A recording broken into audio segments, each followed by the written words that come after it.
Crítica ao mito da vedação da análise de mérito nas medidas protetivas.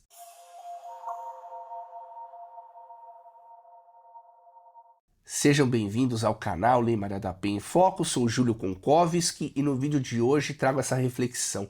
Não perca esse vídeo, fique até o final que vocês vão analisar junto comigo. Eu quero a opinião de todos vocês sobre esse mantra que é cada vez mais comum. Ou seja, o juiz veda a defesa do homem, alegando não ser possível discussão do mérito nas medidas protetivas. Fique ligado.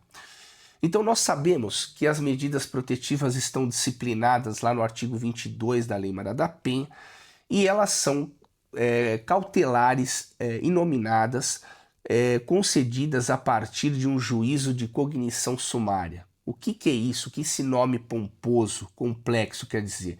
Quer dizer basicamente, trocando em miúdos, que o legislador autorizou o juiz a conceder medidas protetivas a partir de um relato superficial da suposta vítima, sem apresentar prova alguma.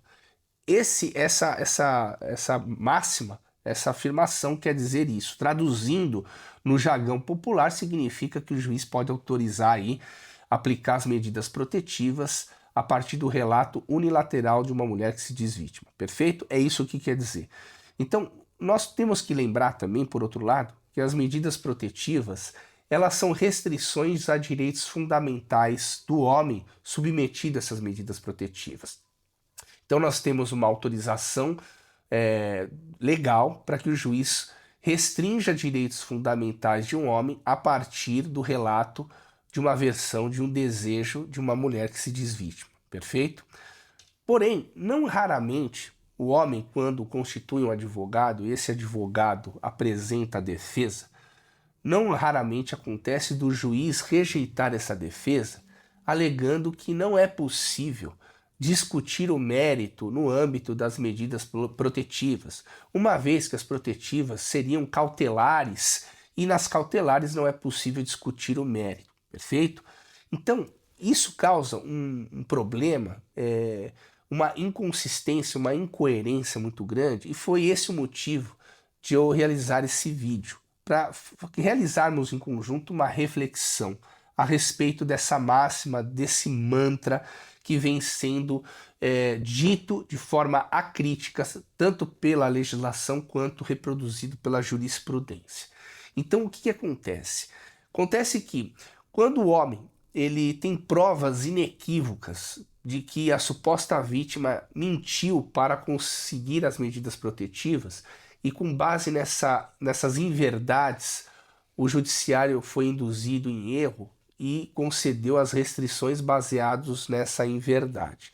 Quando o homem apresenta essas provas lá nas medidas protetivas, o que é dito geralmente pelo juiz? Olha, não podemos discutir o mérito dessas protetivas porque nós sabemos que são cautelares e nas cautelares não é possível discutir o mérito. Mas o homem fala, mas espera um pouco, eu estou provando aqui com esses documentos que a vítima mentiu. Juiz, sinto muito, lamento, entendo, mas aqui não é o momento para discutirmos o mérito. E as protetivas continuam valendo, porque as protetivas aqui discutem a existência ou não de risco. Pois bem, então aqui gera uma situação de reflexão, de anacronismo muito grande que eu quero compartilhar com vocês. Então veja, para restringir direitos fundamentais, o juiz se convenceu e a partir de uma declaração da vítima. Então foi suficiente para restringir direitos fundamentais uma única versão, um único desejo sem qualquer prova. E com base nessa versão unilateral, o juiz concedeu limitações a direitos fundamentais do homem. Expulsou ele de casa, proíbe de frequentar determinados locais, proíbe de entrar em contato e etc. Agora, quando o homem tem provas das inverdades contadas pela suposta vítima e que levaram às restrições, à concessão das medidas protetivas, o homem tem o seu direito de defesa tolhido e impedido de falar, sob o argumento retórico de que as protetivas são cautelares e as protetivas são concedidas a partir de um juízo de cognição sumária, que não permite a discussão sobre o mérito. Mas, para conceder as protetivas, de forma inequívoca, o juiz ele deve, ainda que não diretamente, não profundamente, tangenciar o mérito. Afinal de contas, ele tem acesso aos fatos e, com base na versão, análise da globalidade do que a suposta vítima trouxe, o juiz concede as protetivas. Então, quando o juiz concede as protetivas, quer ou não, direta ou indiretamente, o juiz ele se adentra ao mérito da questão. E agora, para analisar a defesa do homem, ainda que esse homem traga em sua defesa provas materiais, provas liminares, em que uma analisada superficial, de prima facie, o juiz poderia verificar, constatar a veracidade da alegação do homem, ele é tolhido no seu direito de defesa sob o argumento de que ele não poderia sequer produzir prova prima facie para demonstrar as inverdades que levaram à concessão das protetivas. Isso é um absurdo.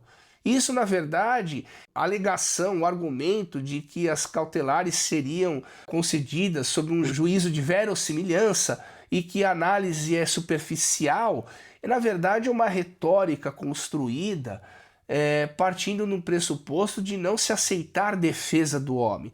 E para não dizer que o sistema não aceita a defesa do homem, ou que não aceitará a defesa do homem, seja porque não se quer mesmo, ou se quer dar cumprimento a uma política pública altamente contestável, criou-se esse rótulo, esse jargão, esse mantra de que as protetivas são medidas cautelares concedidas a partir de um juízo de cognição sumária.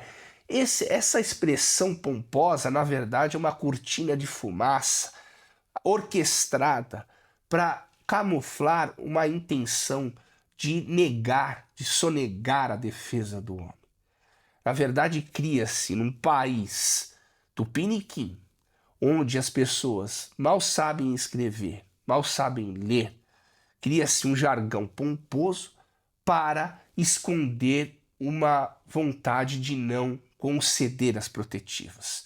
Então, a legislação ela foi muito bem estruturada, criando-se uma cortina de fumaça para que a defesa do homem sequer fosse analisada materialmente, substancialmente. Embora a Lei Maria da Penha não tenha previsão alguma de defesa, né, do homem, a defesa ela aure seu fundamento da Constituição, dos tratados internacionais.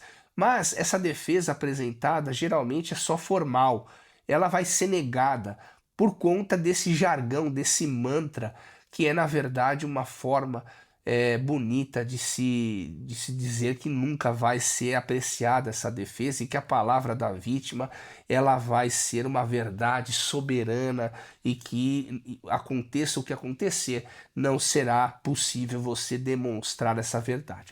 Então nós teremos que mudar esse sistema, trazendo expressões menos ideologizadas para dentro da Lei Maria da Penha, expressões mais coerentes, mais de boa fé e mais transparentes também, isso é importante, para que acabemos com esse mantra da cautelaridade, não ser possível discussão do mérito nas medidas protetivas, porque na minha avaliação isso é uma fraude que vem prejudicando homens e direitos de muita gente inocente, perfeito? Então gostaria de aqui você apresentasse as suas considerações, as suas indagações, sempre com respeito devido, obviamente, mas eu gostaria de ler cada uma das suas indagações, perfeito? Então, se esse vídeo fez sentido para você, compartilhe ele, junte-se a nós, porque aqui é no Fio do Bigode, e lembrem-se, respeitem as mulheres.